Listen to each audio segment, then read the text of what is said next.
නිතර පණු අමාරුව හැදෙනවද? හැම කන්න පිරියක් නැද්ද? දුක් වෙන්න එපා මා පුතාලා.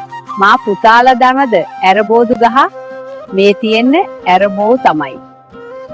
අර කියන්නේ අවුරුද්දක් කිට්ටු කිට්ටු ඇරබෝදු මල් පොට්ටු පොට්ටු කියලා. ඇරබෝදු ගහේ ඇරබෝදු කොළ සහ දලු ටිකක් කඩා ගන්න.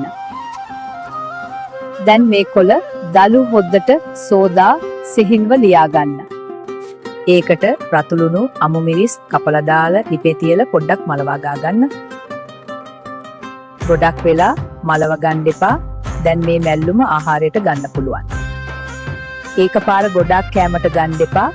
සමහර අයට නිදිමත ගතියට එන්න පුළුවන්. ඒකෙන් පණු අමාරුවා සපනීප වේ. ඒක රෝග තත්ත්ව අපහසුතා තියන අය වෛද්‍ය උපදෙස් අරන් කරන්න. එරබොදු කියන්නේ ඊටා වටිනා ශාකයක්. පුළුවන් අය ගෙදර ගහක් හිටවා ගන්න හැවිමුලා. මේ වගේ වටිනා පාරම්පරික දැනුම නිතර දැනගන්න වෙද අච්චිව ෆලෝ කරගෙන යන්න. මේ වීඩියෝවත් ෂෙයා කරන්න. මා පුතාලට තුනුරුවන් සරණයි.